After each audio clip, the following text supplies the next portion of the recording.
Thomas. It was a windy autumn day on the island of Sodor. Thomas liked windy days. Sometimes Thomas liked to race the wind. "I can go faster than you, Mr. Wind," Thomas tooted as he steamed along. Thomas had to stop at a junction. Spencer was already there.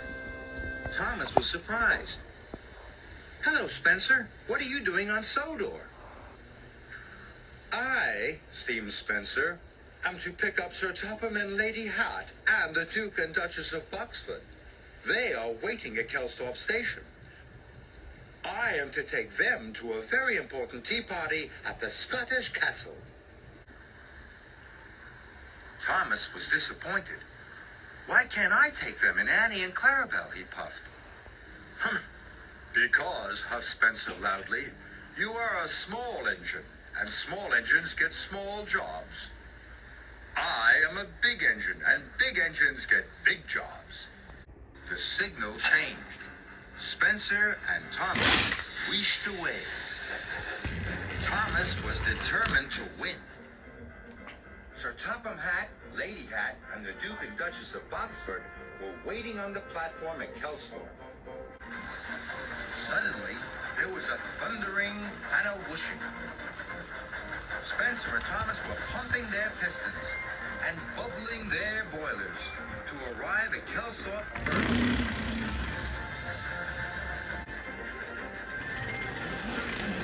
Spencer screeched to a halt, but Thomas went straight through the station.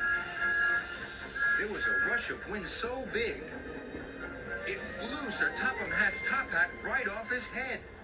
Sir Topham Hatt was very cross. Thomas reversed slowly back into the station. He was very worried.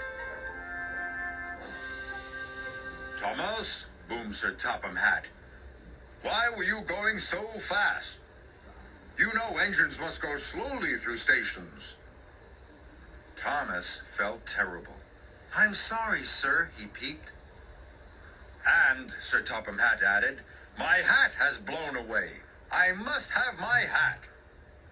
Thomas felt even worse. "I'll find your hat, sir," Thomas chuffed, "in time for your important tea party at the Scottish castle." And he chuffed quickly away. Thomas was sure he'd find Sir Topham Hatt's hat quickly. He looked down the track to the level crossing. There was Bertie the bus. Sir Topham Hatt's hat had landed on his roof. "I found it," Thomas hooted happily. Just then, Gordon whooshed through the crossing so fast that the hat blew into the air. "Cinders and ashes," cried Thomas. "Now I'll have to chase after it." Thomas steamed down the line. Then he saw it. The hat had landed on top of Farmer McCall's scarecrow. "I found it," Thomas hooted happily. But just then, Harold the helicopter rose from the other side of the hill. The great whoosh of his blades blew Sir Topham Hatt's hat into the air and far away. "Cinders and ashes," cried Thomas. "I'll have to chase it again." Thomas steamed along. He was out of puff and out of places to look. Then he saw it.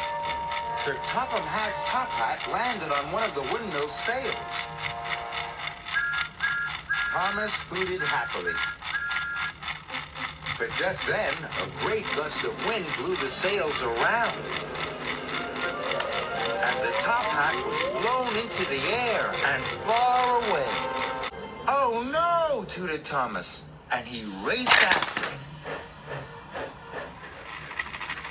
It was getting late. Thomas had promised to find Sir Topham Hatt's hat, and he hadn't done that. The wind had taken the hat far away. "You've won, Mr. Wind," peeped Thomas. and he let out a tiny, sad wheeze of steam. Thomas puffed sadly back towards Kellstop Station. I wonder if I will ever be a really useful engine again, he wheezed sadly. Then he saw it. Sir Topham Hatt's hat was just in front of him, floating on the wind.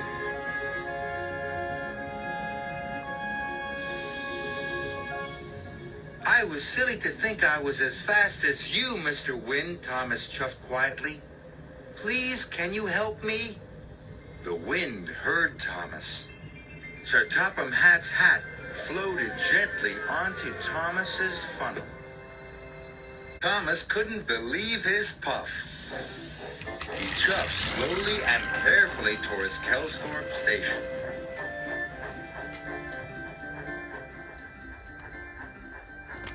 When Thomas arrived, everyone was waiting.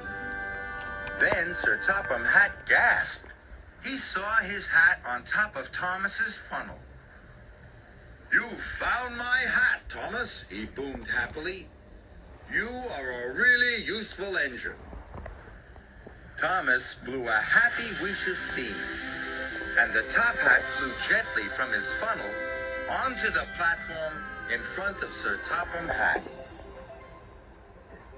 Sometimes going slowly is as good as going fast, tooted Thomas. Or maybe even better.